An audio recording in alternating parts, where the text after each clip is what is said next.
Hi hello welcome to care lessons. ഒരു part drawing എങ്ങനെ solid വർക്സിൽ വരയ്ക്കാമെന്ന് നോക്കാം. സ്ക്രീനിൽ ഇപ്പോൾ ഒരു ഒബ്ജക്റ്റ് കാണാം. ഈ ഒബ്ജക്റ്റ് എങ്ങനെ 3Dയിൽ സോളിഡ് വർക്സിൽ ക്രിയേറ്റ് ചെയ്യാൻ പറ്റും എന്ന് നോക്കാം. ഫയലിൽ ന്യൂ പാർട്ട് ഓക്കെ കൊടുത്ത് ഓപ്പൺ ചെയ്യുന്നു. ടോപ്പ് ലൈൻ സെലക്ട് ചെയ്ത് സ്കെച്ച് സ്റ്റാർട്ട് ചെയ്യുന്നു. സർക്കിൾ ടൂൾ ഉപയോഗിച്ച് ഒറിജിൻ ബേസ് ചെയ്ത് ഒരു സർക്കിൾ വരയ്ക്കുന്നു. സർക്കിളിന്റെ ഡയമീറ്റർ 64 ആണ്. സ്കെച്ച് കംപ്ലീറ്റ് ആയി. ഐസോമെട്രിക് വ്യൂവിലേക്ക് വെക്കുന്നു. ഫീച്ചേഴ്സ് ടാബിൽ എക്സ്ട്രൂഡഡ് ബോസ് ബേസ് ടൂൾ ഉപയോഗിച്ച് സർക്കിളിനെ 50 mm മുകളിലേക്കായിട്ട് എക്സ്ട്രൂഡ് ചെയ്യുന്നു. ഈ ഒബ്ജക്റ്റിന്റെ ടോപ്പ് ഫേസ് സെലക്ട് ചെയ്ത് അടുത്ത സ്കെച്ച് വരയ്ക്കുന്നു. നോർമലിൽ വെക്കുന്നു. ടോപ്പ് ഫേസിൽ 40 ഡയമീറ്റർ ഉള്ള ഒരു സർക്കിൾ വരയ്ക്കുന്നു.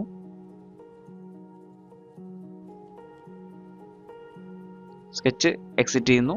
ഐസോമെട്രിക് വ്യൂവിലേക്ക് വെക്കുന്നു.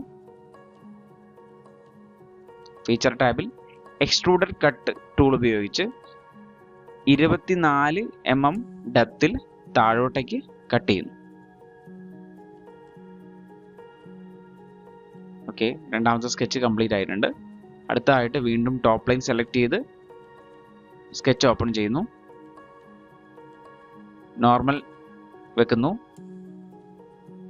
ലൈൻ ടൂൾ ഉപയോഗിച്ച് ഒറിജിനലിന്റെ സെന്ററിൽ നിന്ന് താഴേക്ക് 70 mm ഒരു ലൈൻ വരയ്ക്കുന്നു.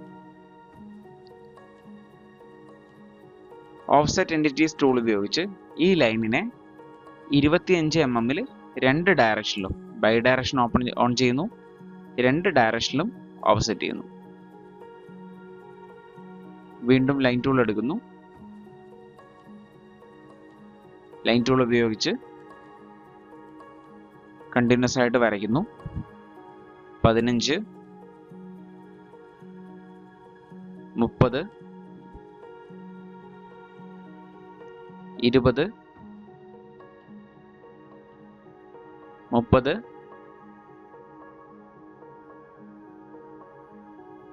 15.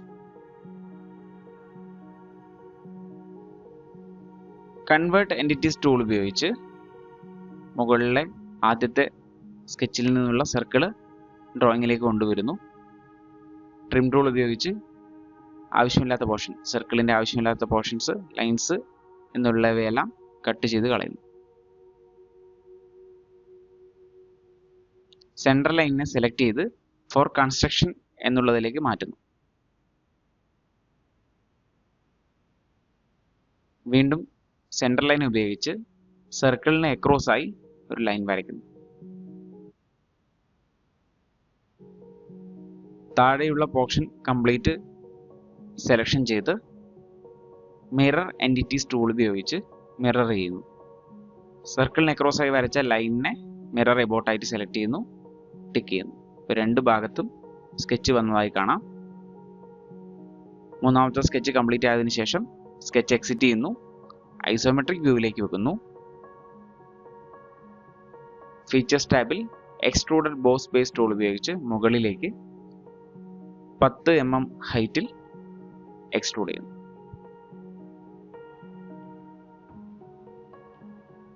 ഓക്കെ, ഡ്രോയിങ് കംപ്ലീറ്റ് ആയിരിക്കുകയാണ്. Thank you.